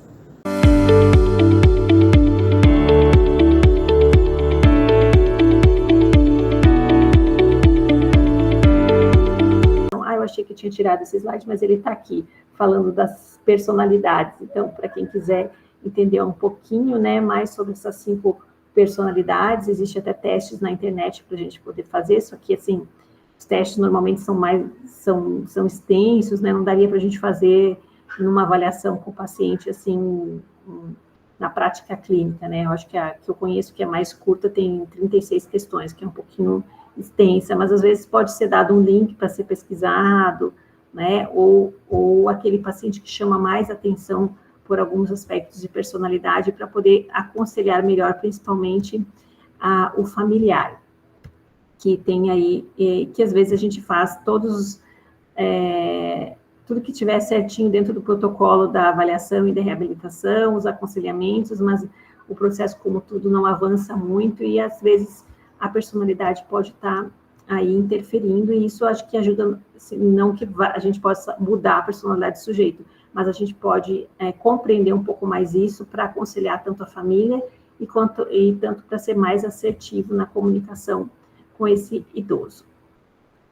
E acho que a gente não pode esquecer, né, que esse idoso normalmente ele tem um acompanhante ou um comunicador frequente ou um familiar que está do lado dele, né, assim a gente espera, alguns casos não, né, mas a maioria tem sempre alguém ao lado, né, e alguns mais participantes, outros menos, os familiares, né, mas é muito importante a gente olhar para esse cuidador do idoso também, né, trazer esse cuidador, esse comunicador frequente para dentro do processo de reabilitação, né, e tentar compreender, porque muitas vezes as frustrações de comunicação não são apenas do indivíduo que tem perda auditiva, mas também o indivíduo que está se comunicando com ele também se frustra muito na comunicação. E a gente pode aí mudar esse aspecto, trazendo um maior conhecimento para essa família, para esse idoso, do que esperar, né, dentro da perda auditiva e da reabilitação, conhecer os impactos da qualidade de vida dentro do ambiente familiar. Então, eu sempre tenho umas orientações, assim, bem diferentes, guardadas, separadas nos arquivos, e dependendo do paciente, da família, eu encaminho orientações mais assertivas, né, não simplesmente fale devagar e fale de frente, né, mas para que compreenda mais muitas informações básicas. Então, hoje, um familiar falou para mim assim, meu esposo fala na cozinha e eu estou no quarto e aí eu não consigo compreender. Aí eu disse, não, o microfone do aparelho auditivo pega 1 metro, o campo de 1 metro, se você tem uma parede, o quanto isso pode prejudicar o acesso à informação do som, né, nesse campo de 1 metro do aparelho auditivo, então que existem limitações físicas. E aí o familiar ficou olhando, né, porque ele não sabia dessa informação. Eu falei, então, se você quer falar no nível de audibilidade que o aparelho possa dar resultado, você tem que chegar num campo mais próximo a ele, né, ou então tem que falar muito alto para esse som chegar no campo de que que esse microfone possa captar e ele poder amplificar. De forma que a gente sabe que não dependendo do grau da perda, alguns vão ter menos acesso a sons de audibilidade de fala e outros mais, né? Isso tudo tem que ser orientado à família para que esse processo comunicativo seja mais leve, né, dentro de um ambiente familiar ou desses comunicadores frequentes próximos.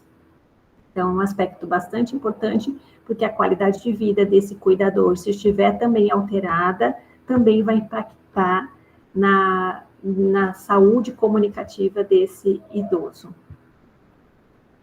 Acho que era isso, mas eu gostaria de finalizar aí falando que o desafio atual não é apenas a gente viver mais, né, mas é viver mais com pouca ou nenhuma incapacidade.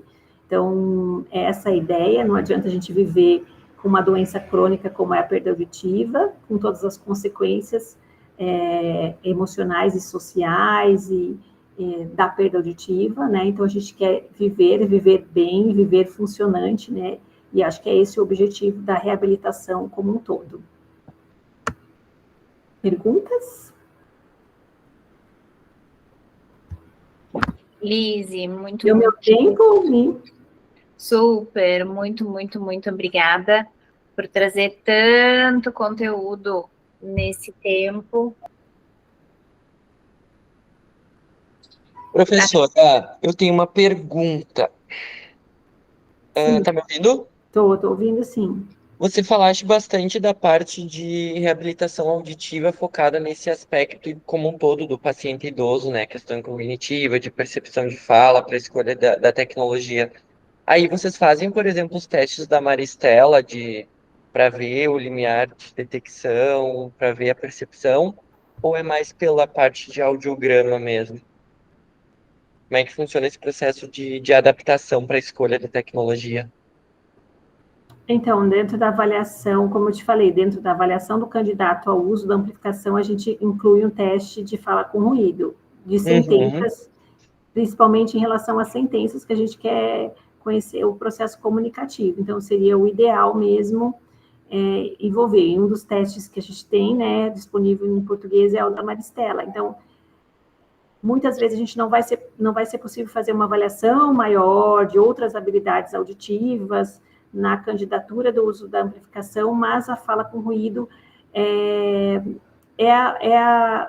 um dos nossos assim, cuidados maiores, porque é a queixa mais frequente. Então, não adianta a gente só fazer uma fala no silêncio, por exemplo, ou usar somente os monossílabos ou dissílabos, porque não é a nossa realidade de comunicação, né? Então, sempre na avaliação do candidato, a gente inclui, sim, um teste de fala no ruído.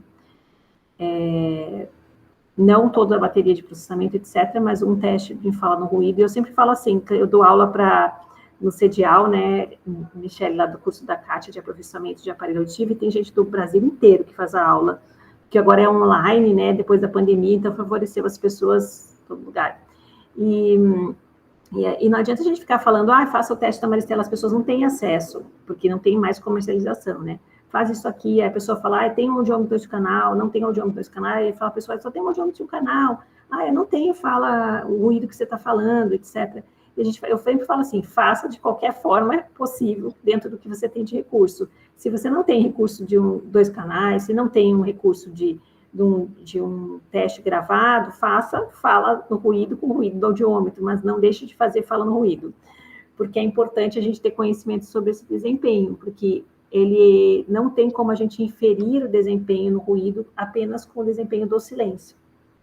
né? Então, é importante que a gente faça nesse processo, principalmente para escolher tecnologia, como você falou. Tipos de microfones, recursos de microfone remoto, acessórios, né, que pode favorecer a acessibilidade desse indivíduo. Tudo isso, né, a gente pode fazer a partir de fora do país. O recurso de FM e controle remoto é dado por uma avaliação de fala no ruído. Então, indivíduos que tenha X desempenho já está totalmente direcionado a incluir junto um FM ou um microfone remoto, dependendo do desempenho de fala no ruído. Então, é mais fácil, né? A nossa não é uma realidade muito comum. É que eu estou dentro da universidade, estou dentro do meu consultório, então a gente pode escolher o protocolo que a gente vai usar. Vocês também estão dentro da universidade, então a gente tem um pouco de tempo, um tempo maior de avaliação, mas as pessoas fogem muito de uso de questionários e de fala com ruído na prática clínica, eu vejo isso bastante. Nem 50% das pessoas que trabalham com prótese auditiva fazem testes de fala com ruído, infelizmente. Eu questiono por conta disso mesmo, né? Dessa questão da prática clínica, porque eu trabalho com a parte agora de reabilitação. E utilizar o de fala com ruído é uma estratégia boa para selecionar tecnologia. Porque no meu estágio eu vi muito a questão do teste da Maristela. Mas pensando no falar com ruído e na aplicabilidade clínica dele, também pode nos ajudar bastante nessa escolha, né? De tudo mais. Então, bem legal. Eu vou até começar a usar ele agora. Eu usava mais para avaliação do processamento em si, que é o que a gente faz na universidade. Eu não tinha utilizado para pensar nesse processo de reabilitação. Mas muito obrigado. Eu que agradeço. Lizzie Wellington é mestrando. E você falou durante a tua aula, né, dos alunos da Prof. Maristela, o Vitor, que acabou de levantar a mão e é doutorando, foi a última turma da professora Maristela. Boa noite, não sei se todo mundo me ouve. Sim, Vi. Boa noite. Bom, primeiramente, queria agradecer a professora Elisiane pela aula, foi ótimo. Logo quando eu me formei, eu estava dizendo que eu trabalhei com público adulto e idoso, agora eu estou concentrado nas childs, né, nas crianças.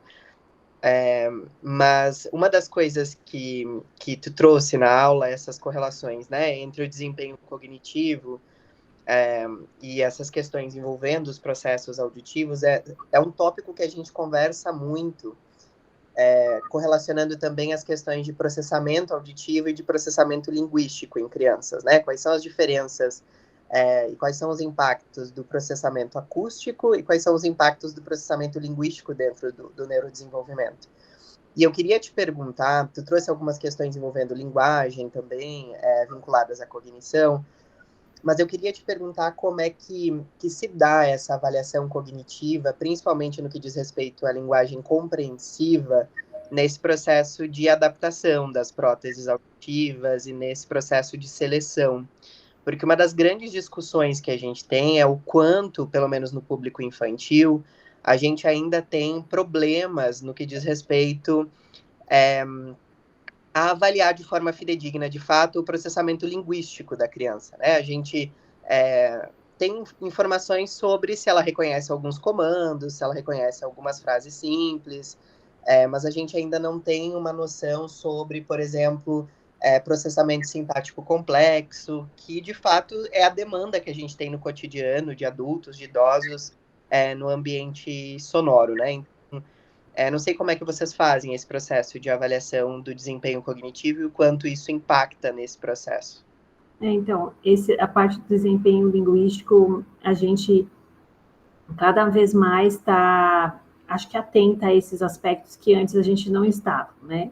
O quanto isso pode impactar no resultado da nossa avaliação e a gente tem uma leitura totalmente diferente simplesmente pelo desempenho linguístico estar impactando nisso. Então, para você ter uma ideia, a gente está fazendo um treinamento num adulto, né? Ele não é idoso, lá na Unifesp, e ele é usuário de aparelho. E a gente começou um treinamento auditivo cognitivo, que da Érica Laperuta, conhece-me? Então, aí a gente estava usando um material dela e outros materiais, não era só o material dela. E a gente começou a observar que as atividades que ele tinha de dificuldade eram atividades que, por exemplo, assim, colocar em ordem um texto, ou compreensão de texto, eu digo texto oral, no caso e aí, de discriminação, processamento temporal, não estava assim, ele estava indo bem nas tarefas de processamento temporal e de discriminação. Por exemplo, tem lá uma tarefa de pares, tipo pares mínimos de palavras, e ele estava indo super bem. Aí, quando entrava na compreensão de texto, organização do texto, da ordem que ele ouviu, da mensagem, compreensão da informação, ele caía o desempenho. E aí nós pensamos que é um desempenho linguístico pobre que ele tem. Provavelmente porque ele teve muita privação, mesmo sendo uma perda adquirida, mas foi dos tipo 13 anos de idade, ele vem perdendo a audição e provavelmente ele tem um processamento linguístico pobre, de acesso pobre, e isso desempenha um comunicativo pobre. E a gente, preocupado muitas vezes em treinar, não fizemos nenhum teste de avaliação de linguagem nele, fizemos um teste, fizemos um MOCA, fizemos fala com ruído, fizemos o SSQ, que é de limitação de atividade, não fizemos nenhum teste de linguagem. E aí, nesse caso, nos surpreendeu, porque aí a gente teve que reestruturar tudo, parou de usar, usou só algumas coisas da Érica, e a gente estava fazendo terapia de linguagem nele, para poder auxiliar no processo comunicativo final dele, que era isso que era o objetivo, e não era um processamento auditivo, né? Nas crianças é mais fácil é mais fácil a gente ficar atenta do que no adulto, né? Porque eles não chegam no diagnóstico de linguagem, alterações assim. Nas crianças a gente tem muita coisa, os testes de processamento auditivo, quase nenhuma, no meu ponto de vista, além do GIM, os outros testes todos envolvem muito a parte linguística e de cognição. E é muito difícil a gente separar habilidades, né? Essa coisa do processamento central, cognitivo e de linguagem. Eu sou privilegiada porque eu trabalho nessa equipe interdisciplinar, que a Michelle comentou no início.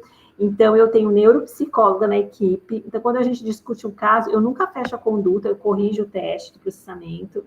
E aí, eu chego no final da reunião inter, que a gente tem toda terça-feira, quando o meu caso é discutido, eu estou dentro de algum caso, aí eu espero a neuropsicóloga falar. Às vezes, elas querem que eu fale antes, aí eu falo, claro.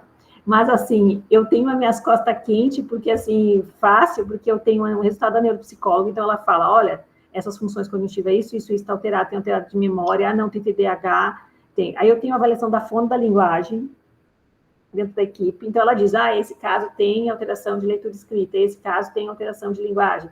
E aí sobra fácil para mim, porque aí eu leio os testes de processamento auditivo já com as informações conjuntas, entendeu? Aí é claro que você tem que atender sozinha no consultório e dar todas essas, inferir tudo isso, saber se ele tem uma alteração de atenção, alteração de memória, se ele tem alteração de linguagem interferindo no desempenho dele, é muito difícil. Então, eu sempre falo assim que aí cabe muito de a gente pegar a história clínica do paciente, pelo menos quando eu estou sozinha, que eu não recebo o paciente somente desse grupo, mas eu tenho a maioria são desse grupo que vem, então eu fico já com, até a anamnese delas é extremamente completa, assim, então eu tenho mais subsídios para dar, principalmente a conduta de intervenção, porque não adianta eu colocar esse indivíduo em treinamento auditivo, já que ele tem uma alteração de linguagem, né? E aí, no final de tantas semanas, a mãe espera a melhora de leitura escrita e no final não vai acontecer. Então, porque já tem uma outra alteração. E quando a gente tem outras avaliações, então eu falo assim, eu falo sempre assim, o caro do meu exame é o último parágrafo, viu? Eu falo assim, você está pagando pelo esse exame, é pelo meu último parágrafo que eu escrevo, que o resto qualquer outra pessoa faz. Que é se é alterado ou não alterado, o laudo, o resto faz, mas o último quer dizer o que significa, o que eu vou fazer com esse exame, qual é a conduta que eu vou tomar, eu tenho que fazer uma avaliação neuropsicológica para poder fechar um diagnóstico diferencial.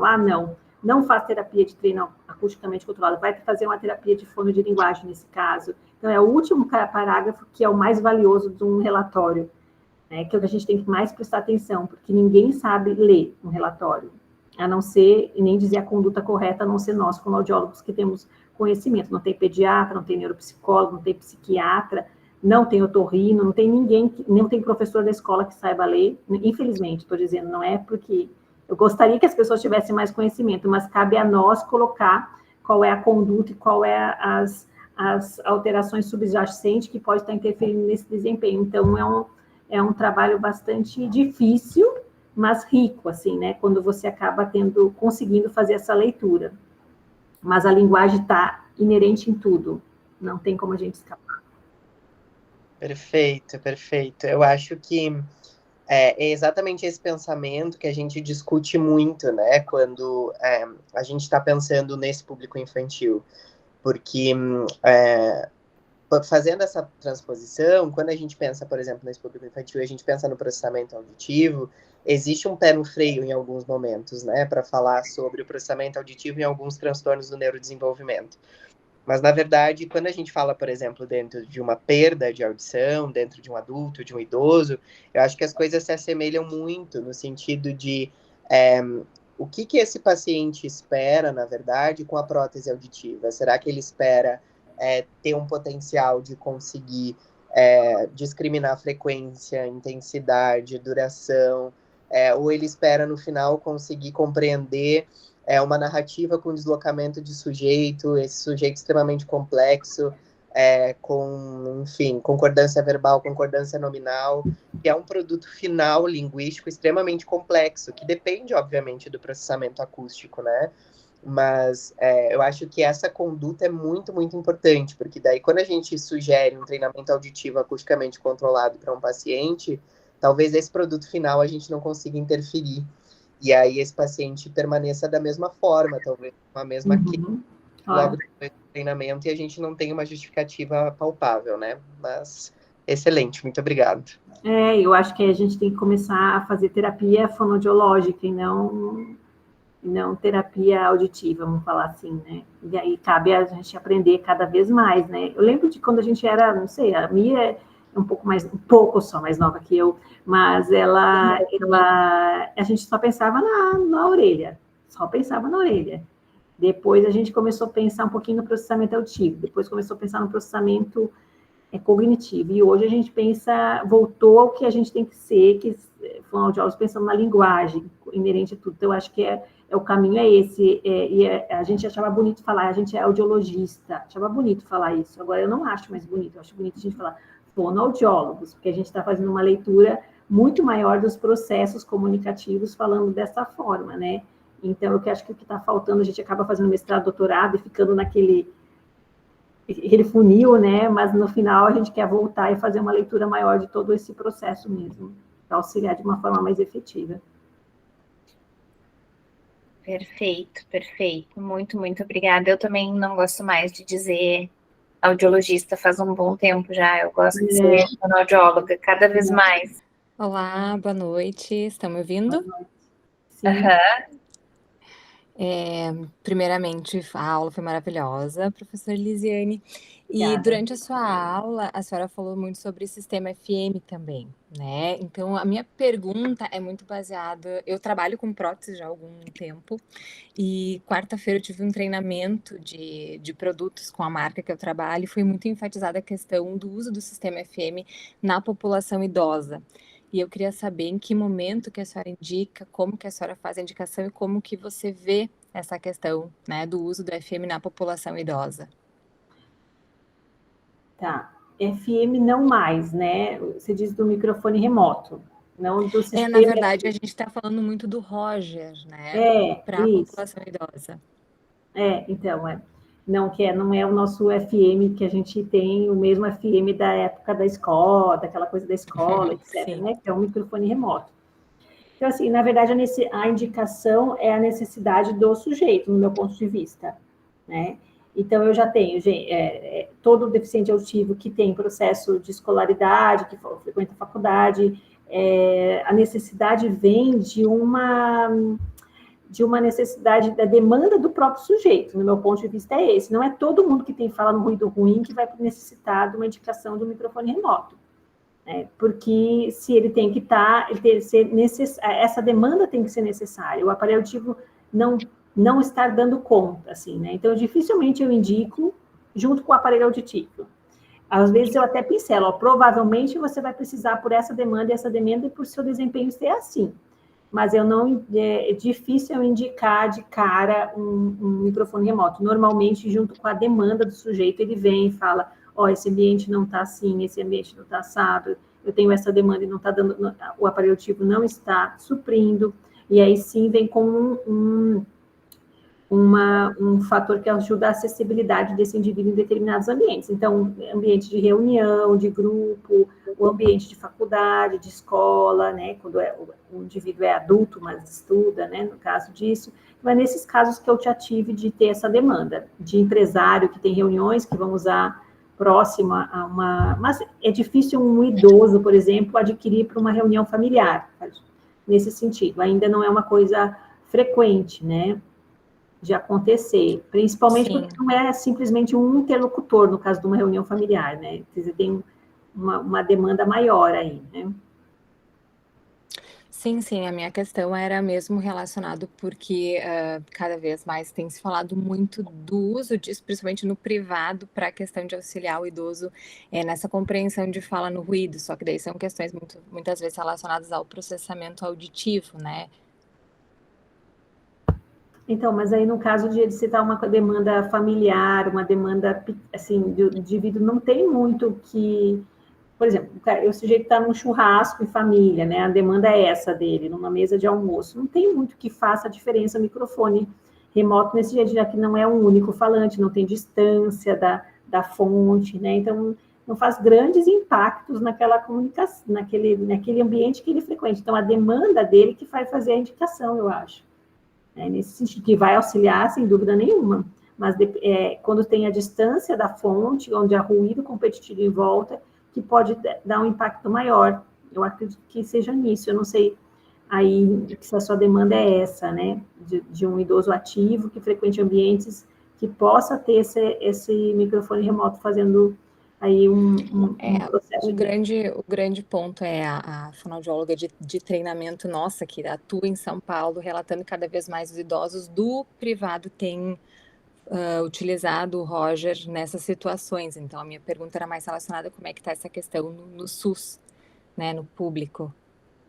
Se há essa demanda, se tem como fornecer isso para o paciente. Então, no SUS, o Roger pode ser fornecido, Roger não mais, né? Roger não mais, mas outros microfones remotos que podem ser fornecidos no SUS. E a minha experiência, que pelo menos a minha indicação, foi para adulto ativo no sentido de ambiente escolar ainda, no SUS, né? Porque a gente não pode pedir para todo mundo, né? A gente tem que ter tem um teto. Então, a gente pede para, por exemplo, um adulto que está fazendo faculdade, nesse sentido, assim. Nunca cheguei a pedir no SUS um microfone remoto para um empresário, por exemplo. Não, mas do privado já aconteceu. De indicar para reuniões de trabalho, palestra, esse tipo de coisa. Mais específico, assim, mas essa demanda toda, assim, do microfone remoto, eu não acho que é uma coisa, pelo menos as pessoas que convivem comigo não tem uma indicação tão frequente, assim. Então, no mês inteiro, ou cada 3 meses, a indicação de 1, 2, não é uma coisa assim que todo paciente que está no consultório vai ser indicado. Que tem essa necessidade. E também tem a parte financeira, que se você comercializa, você sabe que você oferece o aparelho auditivo que já tem um custo alto, aí você vai começar os acessórios inerentes a esse aparelho auditivo que acaba aumentando. Tem um paciente meu que a filha falou essa semana, você pode me dar uma lista dos acessórios, porque a gente vai fazer, eu e meu irmão, cada aniversário, cada coisa, cada um vai dar um negócio, a gente vai se programar para o aniversário e Natal lá. Eu achei bacana, aí pedi com todos os acessórios que estariam em compatibilidade com o aparelho auditivo que estava adquirindo naquele momento. Que eu acabei falando dos recursos que existem, mas eu não indiquei. E ela pediu só para ter conhecimento, né? Então, eu achei bacana também. Daí é uma família diferenciada. Não, a minha questão era mais se tu tinha um feedback, né, do uso disso na população idosa. Não tenho muito, não. A não ser esses casos, empresários, na população idosa empresário. Tá bem, muito obrigada. Gente, então, para finalizar, assim, super finalizar, eu só quero lembrar vocês que a gente sempre, né, vai fazer diagnóstico para fazer reabilitação, e no projeto a gente, nesse recorte, né, de atuação da Liga de Audiologia, a gente atende mais a parte da avaliação audiológica básica, mas como a professora Elisiane falou muito sobre a questão audição-cognição, eu quero lembrar vocês que na intervenção, na parte terapêutica, a gente tem esse protocolo publicado, né, de treinamento auditivo cognitivo, que os 2 autores estão aí neste momento, o Wellington e o Vitor, para conversar aí com tudo isso que foi dito, tanto pela professora Elisiane, quanto nesses comentários finais agora pelos colegas. Então, esse é um protocolo de 6 sessões de intervenção, que eu não vou me alongar sobre isso agora, mas só para vocês lembrarem que ele existe, tá? É um artigo Mimi, só para falar que algum dia que você me mandou, o artigo eu indiquei para os meus alunos que estão iniciando esse ambulatório para ler, viu? Ai, que legal. Indicando a sua literatura aí para os alunos. Ai, muito obrigada. Legal, porque é um artigo que é daquele jeito que a gente gosta, né? Que tá tintim por tintim. Tem gente que esconde o ouro. Esse artigo tá bem detalhado, então ajuda para quem está estudando, está tentando pensar num processo de reabilitação, montar um plano terapêutico, né? Às vezes você não vai fazer igual, mas você se inspira em alguma coisa que vocês utilizaram, então tá bem bacana, aqueles quadros do artigo, achei bacana. Ai, que bom. Bem dos autores, então. Que bom, os 2 estão aí, o Wellington e o Vitor. Muito obrigada, professora Elisiane, pela partilha de tanto conteúdo. Visite a Escute Bem em Santa Maria, Avenida Presidente Vargas, 2029, bairro Nossa Senhora de Fátima. Chame no WhatsApp 51998556619.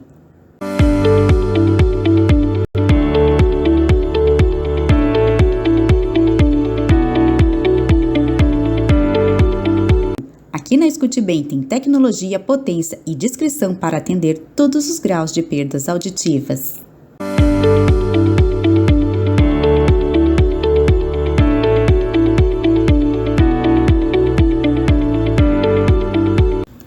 Os ambientes auditivos ruído e conversa no ruído foram ampliados para mais níveis de tecnologia e ambientes de conversa específicos. São encontrados somente nos níveis de tecnologia Advance e Premium.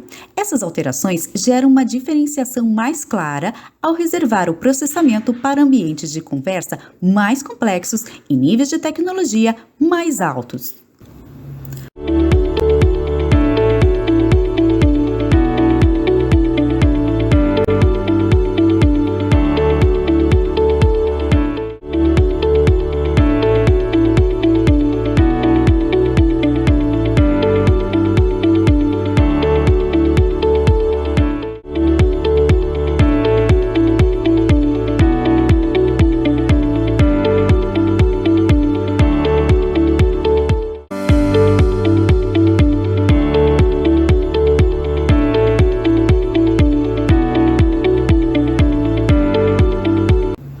O microfone desses aparelhos auditivos tem captação sonora que melhora o processamento de forma mais natural através do ângulo de 7 graus, com captação natural.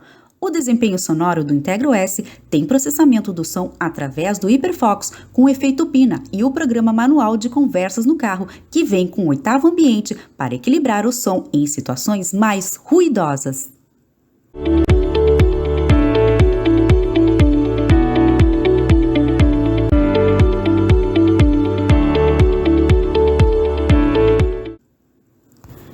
O Hiperfocus estreita o microfone para a captação frontal da fala com interação do interlocutor direto.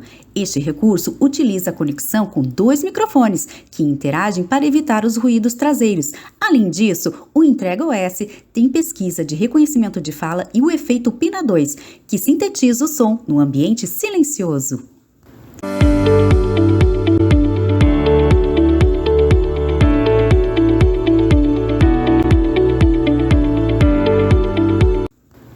Novos recursos: Hiperfocus, Autofocus 360, redutor dinâmico de ruído e redutores de ruído, ênfase de fala, incremento de fala suave, efeito Pina 2, conversa 360 graus no carro.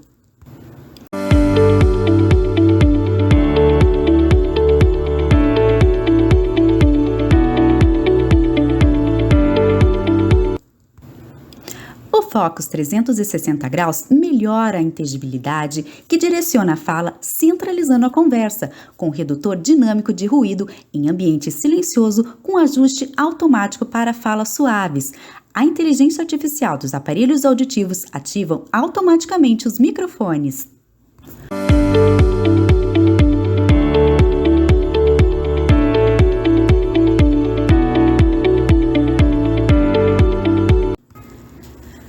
Linha Vivante tem um desempenho sonoro com um novo programa manual Conversa no Carro 360 graus.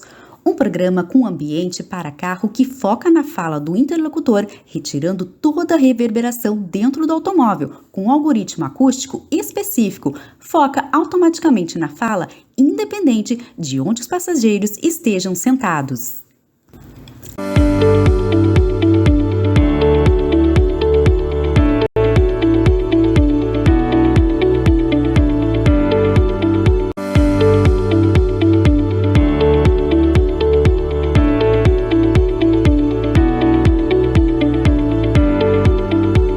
Será que você está ouvindo tudo o que gostaria?